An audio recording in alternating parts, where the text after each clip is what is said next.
Indonesia bagian dari diri saya.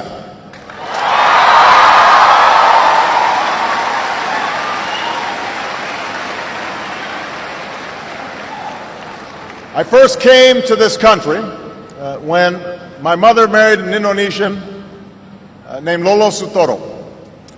And as a young boy, I was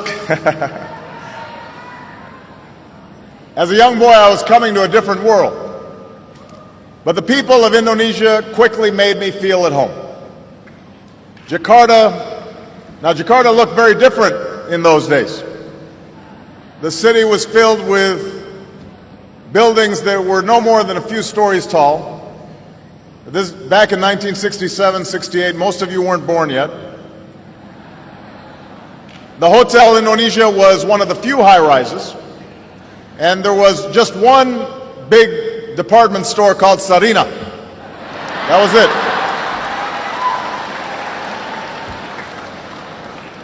Becaks and Bemos, that's how you got around. They outnumbered automobiles in those days. And you didn't have all the big highways that you have today. Most of them gave way to unpaved roads and the kampongs.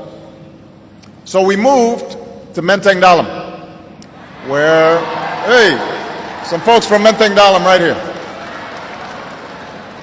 And we lived in a small house. We had a mango tree out front. And I learned to love Indonesia while flying kites and running along the paddy fields and catching dragonflies, buying sate and bakso from the street vendors. I still remember the call of the vendors. Sate. Yeah. I remember that. Bakso. Enak, yeah?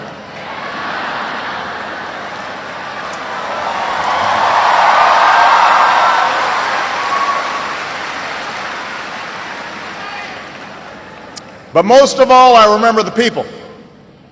The old men and women who welcomed us with smiles, and the children who made a foreign child feel like a neighbor and a friend, and the teachers who helped me learn about this country. Because Indonesia is made up of thousands of islands and hundreds of languages, and people from scores of regions and ethnic groups. My time here helped me appreciate the common humanity of all people. And while my stepfather, like most Indonesians, was raised a Muslim, he firmly believed that all religions were worthy of respect. And in this way,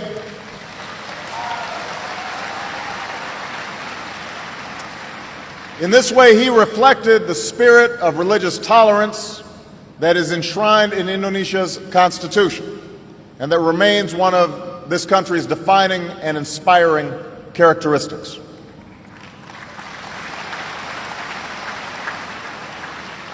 Now, I stayed here for 4 years, a time that helped shape my childhood, a time that saw the birth of my wonderful sister, Maya, a time that made such an impression on my mother that she kept returning to Indonesia over the next 20 years to live and to work and to travel and to pursue her passion of promoting opportunity in Indonesia's villages, especially opportunity for women and for girls. And I was so honored. I was so honored when President Yudhoyono last night at the state dinner presented an award on behalf of my mother, recognizing the work that she did. And she would have been so proud because my mother held Indonesia and its people very close to her heart for her entire life.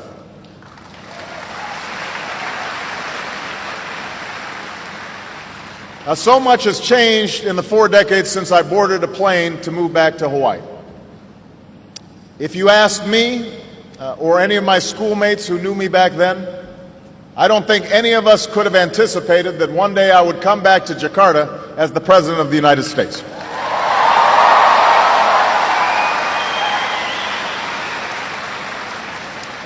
And few could have anticipated the remarkable story of Indonesia over these last 4 decades.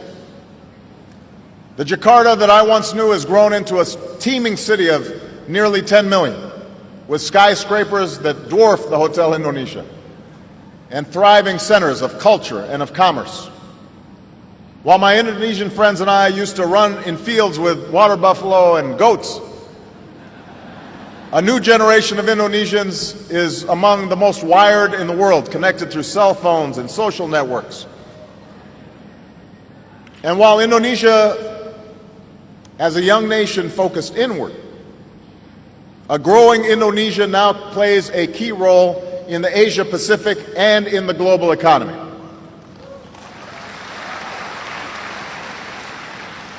Now, this change also extends to politics. When my stepfather was a boy, he watched his own father and older brother leave home to fight and die in the struggle for Indonesian independence. And I'm happy to be here on Heroes Day to honor the memory of so many Indonesians who have sacrificed on behalf of this great country.